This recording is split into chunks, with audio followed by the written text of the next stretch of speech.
देखिए बैठे हुए हैं सर। आज जी का नमस्कार। आप प्रेजेंट टाइम में किस विद्यालय में आप हैं? वर्तमान में प्राथमिक विद्यालय मटिया नगला में कार्यरत हूँ। जी। ये जुलाई 2013 से मैं यहीं पर हूँ। 2013 से आप यहाँ कार्यरत हैं? जी।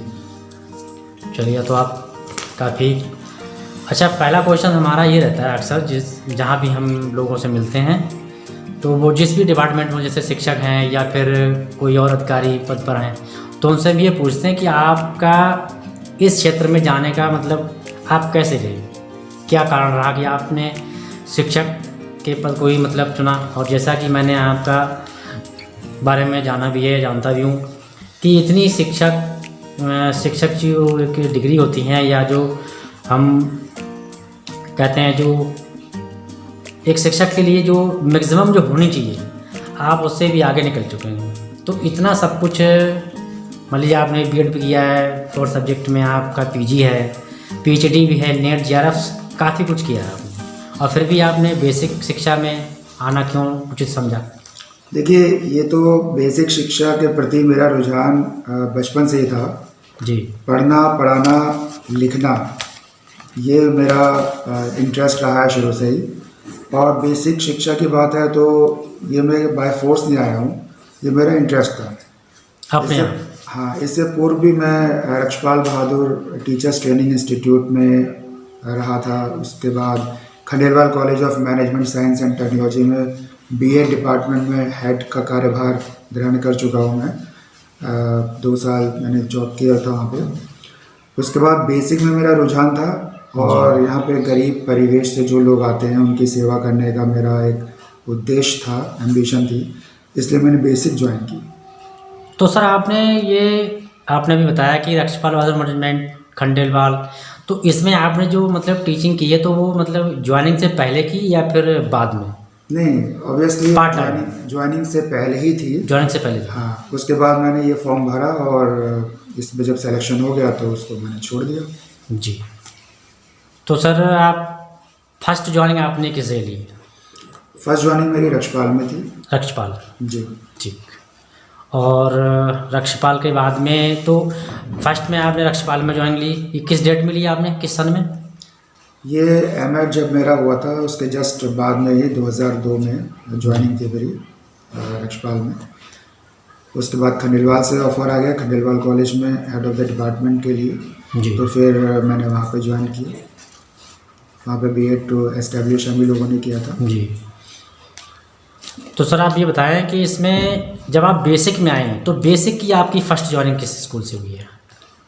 बेसिक में फरीदपुर ब्लॉक में ही है प्राथमिक विद्यालय रुरिया में पहली ज्वाइनिंग थी।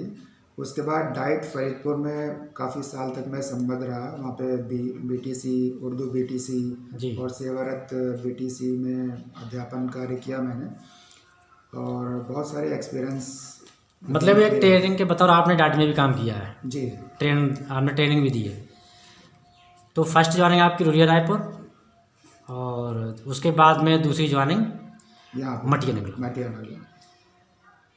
तो सर आपकी सेकंड ज्वाइनिंग यहाँ पर है मटिया नगला में, इससे पहले रुरिया रायपुर रह चुके हैं।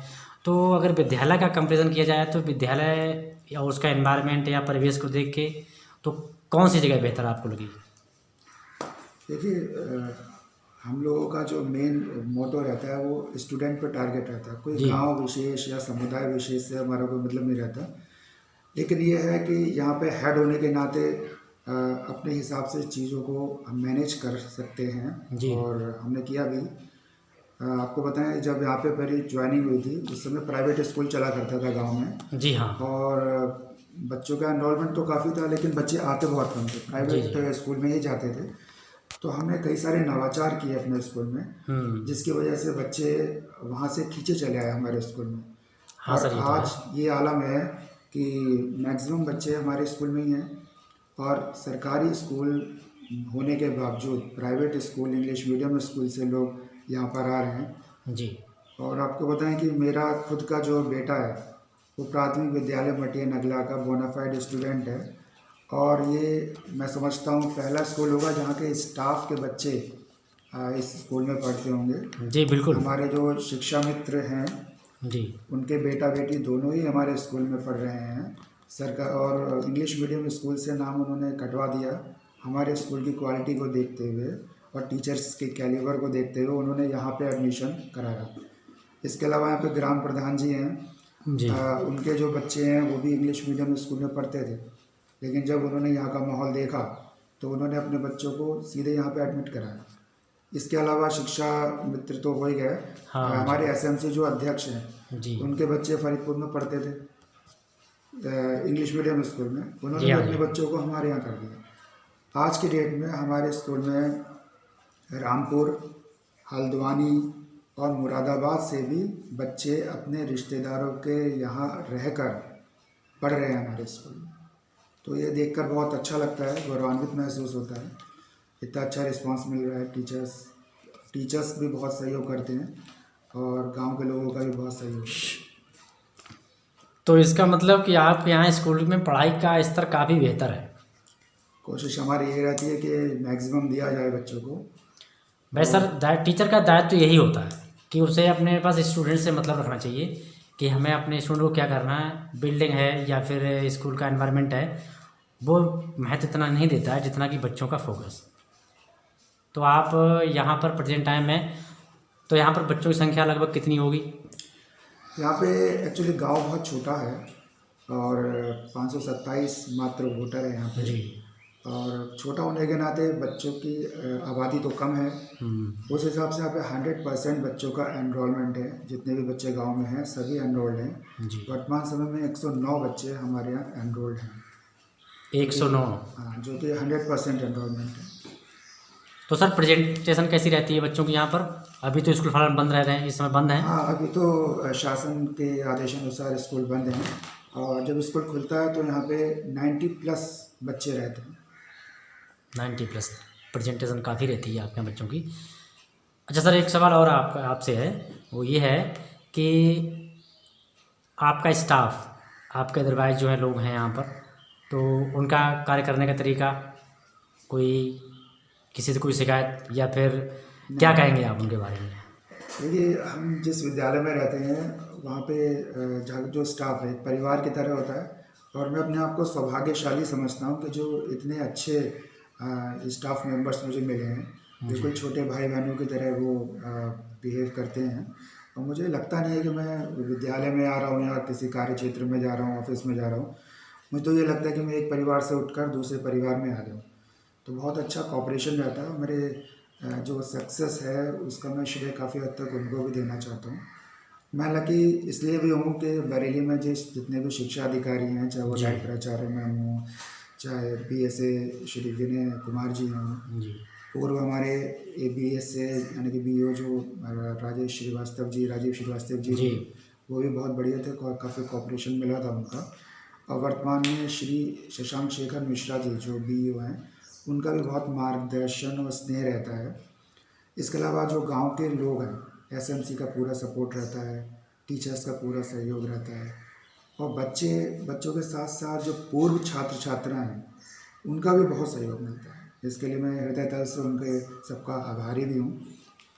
बहुत अच्छा सर आपने कहा बच्चों के बारे में भी। अच्छा सर, तो ये बताइए, जब आप यहाँ आए थे सेकंड, क्योंकि बेसिक में आपकी सेकंड ट्रांसफ़र यहाँ हुआ है, यहाँ आपने मतलब ज्वाइन लिए, तो तब से अब तक, क्योंकि आप 2013 में आए और 13-7 लगभग 9 साल है आपको, 9वीं साल चल रही है यहाँ पर रहते हुए, तो बच्चों में जो पहले की अपेक्षा इस समय कितना परिवर्तन हुआ? बच्चों में अगर एकेडमिकली देखा जाए तो उनका EQ लेवल, IQ लेवल और पर्सनैलिटी डेवलपमेंट, इस पर भी काफ़ी काम होता है।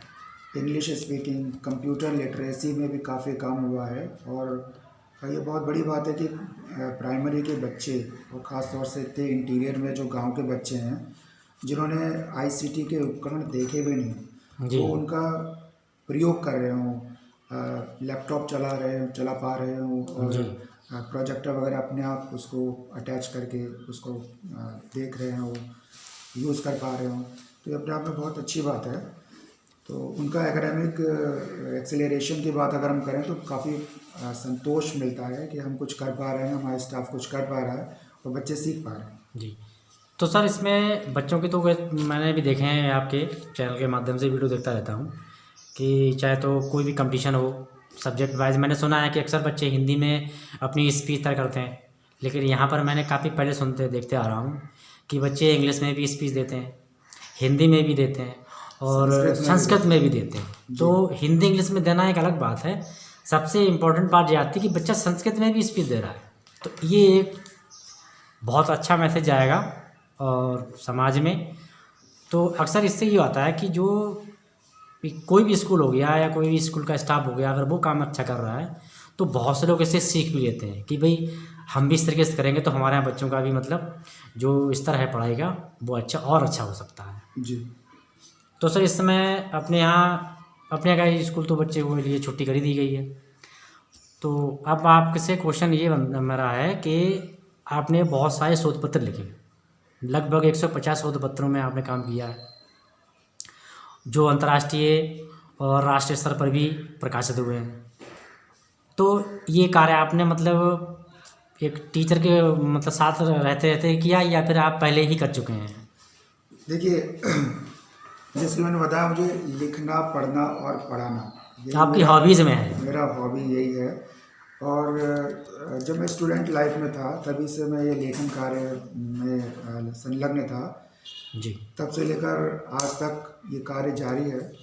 अभी भी मैं हफ्ते में एक रिसर्च पेपर लिखने की कोशिश करता हूँ और इसके माध्यम से जो बेसिक शिक्षा में जो नवाचार हमने किए हैं, हमारे स्टाफ ने किए हैं जी, वो जन जन तक पहुँच सके, केवल हमारे विद्यालय तक ही सीमित ना रहें। नहीं तो उन नवाचारों को राष्ट्रीय अंतर्राष्ट्रीय लेवल तक पहुंचाने का एक माध्यम है जो हमारे आर्टिकल्स होते हैं, जो रिसर्च पेपर्स होते हैं, इसलिए मैं उनको भी पब्लिश कराता रहता हूँ। बहुत अच्छी सोच है आपकी। इसमें आपके लिए मेरी तरफ में आपको 2 पुरस्कार मिले हैं जिनका मुझे जानकारी है। एक तो राज्यपाल के द्वारा शिक्षक सर्वोच्च शिक्षा का सम्मान पुरस्कार अभी आपको मिला है, फिर ICT अवार्ड भी आपके लिए 2020 वो भी आपके नाम आया है। तो इसमें जो आपके लिए राज्य शिक्षक पुरस्कार जो माननीय श्री राज्यपाल जी के द्वारा मिला है, दिया गया है, तो इसका जो श्रेय है वो आप किसको देना चाहेंगे? देखिए, सफलता की सीढ़ी जो है उसका कोई एक पायदान नहीं होता। इसमें मुख्य रूप से हमारे जो गुरुजन हैं जिन्होंने ऐसे संस्कार दिए हैं जी, और शिक्षा के प्रति, पढ़ने पढ़ाने के प्रति रुचि जागृत करी है, तो निश्चित रूप से हमारे गुरुजी भी इसके क्रेडिट के हकदार हैं। साथ ही साथ जो शिक्षा अधिकारी जिन्होंने बहुत भरोसा जताया है, मार्गदर्शन दिया है और काम करने की स्वतंत्रता दी हुई है, मुख्य रूप से हम कहना चाहेंगे डाइट प्राचार्य मैडम हैं शशि देवी शर्मा जी, इसके अलावा BSA साहब हैं वीना कुमार जी, पूर्व हमारे BO सर राजीव श्रीवास्तव जी, शशांक शेखर मिश्रा जी जो वर्तमान में BO सर हैं जी। इसके अलावा ARPs लोगों का भी काफ़ी सहयोग रहता है। हमारे मित्र लोग भी हैं जो सहयोग करते रहते हैं। हमारे गांव पे अगर देखें तो यहाँ का स्टाफ जो कि हमारे हाथ पैर सभी कुछ हैं, उसका बहुत सहयोग रहता है, उनके बिना ये संभव नहीं था। इसके अलावा पूरा SMC, खासतौर से जो SMC के अध्यक्ष हैं, निश्चित रूप से उनको क्रेडिट जाता है। और हमारे पूर्व छात्र और जो वर्तमान छात्र छात्राएं हैं वो तो हैं ही, कम्युनिटी का हमें बहुत सहयोग मिलता है। ये सभी इन सभी को श्रेय आता है जो हम इस प्रकार से कर पाए हैं, और निश्चित रूप से हमारे परिवार को भी बिल्कुल जाएगा, जिन्होंने काफ़ी सहयोग किया इस काम में। जी, परिवार की भूमिका काफ़ी होती है। इसके बाद सर आपके लिए ICT अवार्ड मिला 2020, ये भी आपके नाम है, तो इसके बारे में थोड़ा बताइए। ये मतलब किस क्षेत्र में मिलता है, किस क्षेत्र के उपलक्ष्य में दिया जाता है, कौन सा ऐसा कार्य होता है? देखिए, आजकल जो है अगर कंप्यूटर की शिक्षा नहीं है, बच्चा कंप्यूटर में इलिटरेट है, तो उसको हम जनरली इलिटरेट कहते हैं, क्योंकि कंप्यूटर की शिक्षा बहुत ज़रूरी है। बिल्कुल।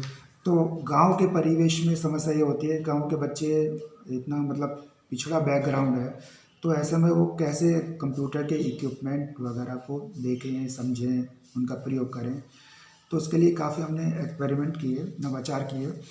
उसमें हमने ICT फेयर, जी, ये हमारे एक मित्र हैं हिमांशु छावड़ा जी, जी, उनके साथ मिलकर हमने काफ़ी ICT पर फेयर किया, ICT एग्जीबिशन भी लगाई अपने स्कूल में, ICT वर्कशॉप में बच्चों को करके दिखाया कि ये डिफरेंट इक्विपमेंट्स जो हैं वो कैसे कैसे काम करते हैं। इसके अलावा हमने डिजिटल एक कॉमिक्स बनाई ICT उपकरणों को दिखाते हुए। उसकी खास बात ये थी कि उसमें जो पात्र थे वो हमारे विद्यालय के ही बच्चे थे। अच्छा, ये तो बहुत अच्छी बात है। उनको और ज़्यादा इंटरेस्ट आता था, तो वो बहुत अच्छे से उसको सीखते थे। इसके अलावा हमने अपने विद्यालय में डॉक्टर कलाम जी ICT रूम की भी स्थापना करी है। उसमें ICT उपकरण बच्चों के लिए मौजूद हैं, वो उसमें प्रयोग भी करते हैं जी और उसमें काम करते हैं। हमने बच्चों को मुक्त लेखन उनमें डेवलप करने के लिए डिजिटल एक अपना समाचार पत्र जी। ये निकाला। उसमें बच्चों की कविताएं भी, बच्चों का लेख भी उसमें हाँ, ये भी प्रकाशित। निकलते हैं, मैं भी पेपर देखता हूँ। हाँ, पेपर की प्रकाशित कटिंग में होते व्हाट्सएप के द्वारा पेपर में भी दिखता है, बच्चों के बारे में बताया इसके जाता अलावा एक हमने संकल्पना मैगजीन भी बच्चों की बनाई है, है। जी और बाल मन कुछ कहता है, ये बच्चों की पत्रिका है जी। और इसमें बच्चे ही एडिटर हैं। इसमें सब एडिटर भी बच्चे हैं, वही सब मैनेज करते हैं। मतलब बच्चों द्वारा ही सब कुछ बनाया है, बिल्कुल किया उन्होंने। जी जी। चलिए। इसके अलावा मैं बताना चाहूँगा ICT में हमारे स्कूल की वेबसाइट भी है, जी यूट्यूब चैनल भी है जिसमें मोर देन 500 वीडियोस, उसमें एजुटेनिंग एनिमेटेड वीडियोस भी हैं, लेक्चर सीरीज़ भी हैं, ICT बेस्ड भी हैं, को करिकुलर एक्टिविटीज़ के वीडियोस भी हैं, तो वो हमने बनाया हुआ है। और फेसबुक अकाउंट भी हमारे स्कूल का है। और जो हमने एजुटेनिंग वीडियोस बनाए हैं, एनिमेटेड वीडियोस स्टाफ ने मिलकर बनाए हैं, तो उसका QR कोड लाइब्रेरी जनरेट की हुई है। QR कोड भी जनरेट किया है। हाँ, QR कोड लाइब्रेरी के माध्यम से बहुत आसानी से बच्चे पाठ के विकास, पाठ के इंट्रोडक्शन से संबंधित, विकास से संबंधित और इवैल्यूएशन से संबंधित वीडियोस देख सकते हैं, और घर पे भी रिवीजन के लिए उनके लिए बहुत मदद मिलती है। जी, तो बहुत अच्छा है। तो सर अब आपसे एक लास्ट क्वेश्चन हमारा ये है कि बच्चों के ऊपर भी लागू होता है। इस समय बच्चों की छुट्टी चल रही है, जी। तो बच्चों का इसमें कितना इन्हें करना चाहिए कि जो पढ़ाई का स्तर है, लगभग स्कूलों के बच्चों का जो स्तर गिर जाता है, और आपके यहाँ का बच्चे हमने देखे हैं, उनसे सुनते भी रहते हैं, कुछ ना कुछ पूछते रहते हैं, तो बता देते हैं, तो आखिर ये ऐसा क्यों रहता है? देखिए, ये बहुत ही जो कोविड पैंडेमिक है, निश्चित रूप से बच्चों के एकेडमिक स्तर में बहुत ज़्यादा इसमें गिरावट आई है इसकी वजह से। जी और हम शुरू से ही इसके लिए बहुत ही ज़्यादा सतर्क थे। हमने पूर्व छात्रों की मदद से यहाँ पर एक जो कहते हैं डिजिटल लिटरेसी कैंपेन चलाया था। उसमें प्रेरणा साथियों को भी और पूर्व छात्रों को भी कैसे हम मोबाइल का यूज़ कर सकते हैं एजुकेशनल पर्पज़ से, ये सब चीज़ें बताई थी। कैसे गूगल मीट करते हैं, कैसे और चीज़ें करते हैं, इन सब का बहुत फ़ायदा मिला। कोरोना पीरियड तो बाद में आया, ये तो बाद में हम बता चुके थे उन लोगों को, तो उससे हमने निश्चित रूप से को करिकुलर एक्टिविटीज़ भी हम कराते रहे। बच्चों में ऐसे कंपटीशन है, डिबेट कंपटीशन है, इस तरीके के बहुत सारी एक्टिविटीज़ हमने शुरू से ही कराई। और अब जो होम असाइनमेंट वगैरह हम देते हैं, लेक्चर सीरीज़ हमने पहले से ही तैयार कर रखी है। जी बिल्कुल। उसमें हमारे SMC अध्यक्ष, उनके भी वीडियोज़ हैं, टीचर्स के भी वीडियोज़ हैं। इसके अलावा ARPs के भी वीडियोज़ हमने रिकॉर्ड किए हुए हैं। उनके माध्यम से बच्चों को कहीं कोई ऐसा नहीं लगना चाहिए कि उनके पढ़ाई में गैप आ रहा है। तो छुट्टियों के समय भी समर कैंप जी हाँ, हमने आयोजित किया, और अभी जो विंटर वेकेशन पड़े थे उसमें विंटर वेकेशन में विंटर कैंप हमने ऑर्गेनाइज किया कि बच्चे खाली ना रहें, कुछ ना कुछ सीखते रहें और मनोरंजक तरीके से सीखते रहें। बिल्कुल बिल्कुल, ये हमारी कोशिश रहती है। तो सर चलिए, मैं लास्ट क्वेश्चन तो बोल ही चुका हूँ, तो इस क्वेश्चन को इसी में जोड़ देता हूँ कि यदि बच्चों का जो इस समय पढ़ाई का स्तर है, छुट्टी तो चली रही है, इसके बाद भी मैंने देखा कि बच्चे आके आपसे काम लेके चले जाते हैं। स्टाफ के द्वारा वर्क ले लिया, होमवर्क, और अपने वापस चले गए। कुछ गांव में भी लोग हैं, जैसे आपने बताया कि प्रेरणा साथी हैं, काफ़ी स्टूडेंट यहाँ के हैं, वो भी बच्चों की हेल्प करते हैं वर्क देने में। तो यदि ऐसा इस तरीके से अगर उन बच्चों को वर्क मिलता चला जाए, तो वो अपना भविष्य मेरे ख्याल से निश्चित ही एक अच्छा उज्जवल भविष्य बना सकते हैं फ्यूचर टाइम। जी निश्चित रूप से, क्योंकि ये पढ़ाई तो इस तरीके का स्टैंडर्ड बन जाए स्टेप बाय स्टेप, तो मुझे लगता है कि ये तो पढ़ाई एक, मैंने देखा है कि कुछ कंपटीशन कोचिंग हुआ करते हैं, उनका लेवल है ये। हाँ देखिए, शिक्षा जो है उसके 4 प्रमुख ध्रुव होते हैं।